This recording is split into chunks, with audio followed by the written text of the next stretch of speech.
All right, a little OG love. Mr. Taliaferro TV, is crazy to say OG love using the word Chris Brown because I grew up listening to Chris Brown, right? Or, you know, his music was prevalent. He was like one of the teen stars when I was growing up. It's crazy to now call him someone's OG. But a little OG love just happened here. Mr. Taliaferro TV, how's everybody doing? Well, Chris Brown. We all know Chris Brown has had his checkered past, to say the least. But we can't say people with checkered past don't do good things. And I think Chris Brown just did a really good thing for one of his partners. Kodak Black, who I told you guys as of yesterday, I believe, was supposed to do 30 days in solitary confinement. And that really was supposed to happen. Kodak Black reportedly tried to make a three-way call from the jail phone, and he got caught. Now, here's what throws it off for me. Because Kodak Black just tweeted out, fresh out of, and he's saying solitary confinement. That boy Chris Brown just dropped 10 racks on my books. That's love. So Chris Brown put the money on Kodak Black's. I didn't even know it could work like that. But I guess money talk. Chris Brown put the money on Kodak Black's books and got him out of the 30-day solitary confinement sentence that he was going to do. That is dope. The reason why I say that's dope is because Chris Brown, I'm not going to say Chris Brown is cold musically. He's definitely far from cold, and I still think he's one of the best talents in the game. But he don't have the hits like he used to have. But one of the hits he has had in the last calendar year was the Pills and Automobiles, and Kodak was on that record. And most people, including himself, think Kodak had the best verse. That joint had Chris Brown, first verse and hook, and then it was Gotti, A Boogie with the Hoodie, and then Kodak Black was the finisher.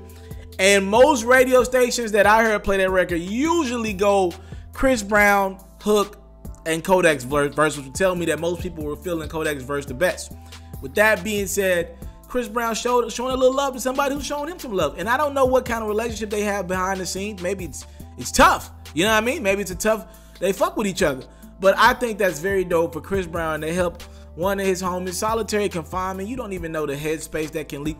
Jail is tough enough. Prison is tough enough. You know, both jail and prison are tough, especially prison. You know what I mean? And I don't have any experience in this field. Let's make that clear. But for someone to have to do solitary confinement for 30 days, just that aloneness, come on now. I wouldn't wish that on my worst enemy. But Chris Brown stepped in and somehow, some way put 10,000 on the books, and now Kodak Black was able to tweet out. Here's my theory though. Here's what confuses the hell out of me. If Kodak Black was able to tweet out, that would tell me he would have access to a phone, right? Well, why in the hell would you need to make a three-way call on a jail phone if you have access to a phone that at the bare minimum you could tweet on? I mean, shit, if you couldn't make three-way calls from the phone, hell, I'd rather DM somebody than risk getting solitary confinement. Whatever, to each his own. Salute to Kodak Black and salute to Chris Brown for doing a very dope deed. Talk to me, comment box below. Thank y'all for the time, love, support. I don't take it for granted. Wet. Oh, baby. I want to salute you, homie, you know, for building your own thing and doing your own thing, creating your own platform, your own website. I got one life to live out my dreams, and I'm giving this thing all I got. I interview celebrities. I talk sports. I represent the culture. Right now you're turning up on MrTaliaferro.com, shawty.